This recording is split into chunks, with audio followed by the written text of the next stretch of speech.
En el programa de Ángeles Barceló, un tertuliano ha defendido, sin pestañear, que el Tribunal Constitucional no debe obligar a Pedro Sánchez a presentar presupuestos.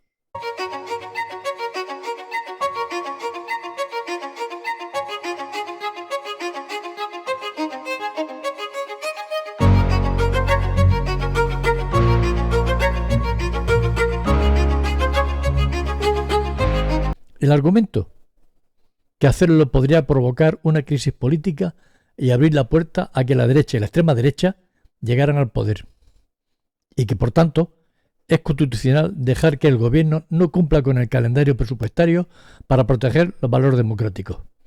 Con un par.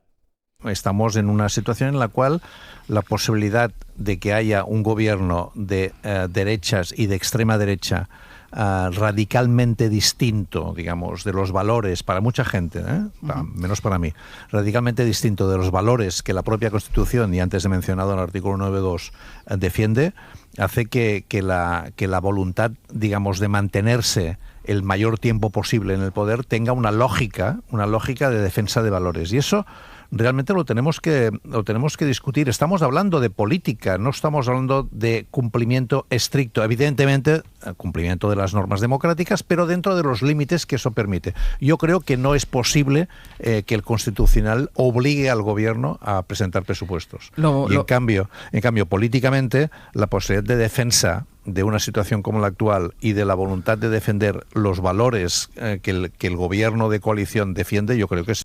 Dicho de otro modo, incumplir la norma se convierte en una forma de defender la democracia. El mensaje es tan claro como inquietante. La ley solo importa cuando refuerza el poder. Cuando lo pone en riesgo, se interpreta, se aplaza o se ignora. Esa misma lógica la hemos escuchado también en el propio presidente. Pedro Sánchez ha declarado recientemente que no es necesario someterse a una moción de confianza. Y la razón es la misma: evitar que la derecha llegue al poder. Evitar el control parlamentario, evitar una valoración incómoda, evitar la posibilidad de una derrota que pudiera abrir el camino a una alternativa. Es el mismo patrón con otra excusa. El sanchismo no se somete al control cuando considera que hacerlo podría beneficiar al adversario. Y así, lo que antes era una excepción empieza a convertirse en doctrina. Primero se evita presentar presupuestos.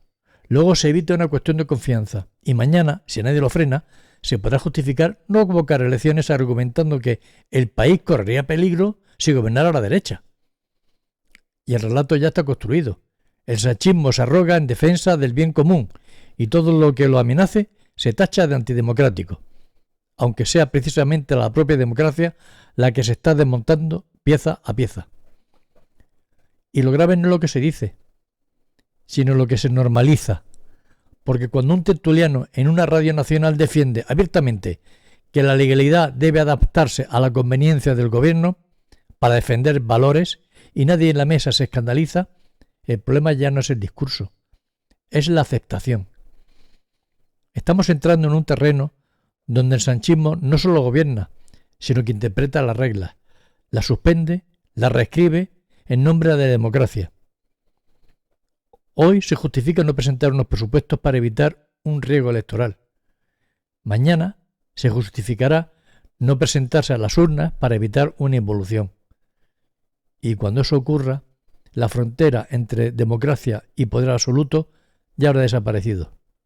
Y es que la democracia no se defiende suspendiendo sus mecanismos, se defiende cumpliéndolos, incluso cuando incomoda. Porque el día en que el gobierno de Pedro Sánchez decida que proteger la Constitución consiste en no aplicarla, ese día la habrá destruido. Bueno, son las 5, no he comido.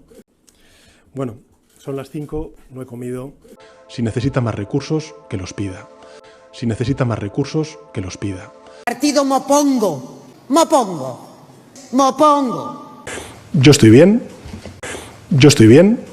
Y señora García, queda gobierno de corrupción para ratos. Sigan así que no llegarán Y señora García, queda gobierno de corrupción para ratos. Sigan así que no llegarán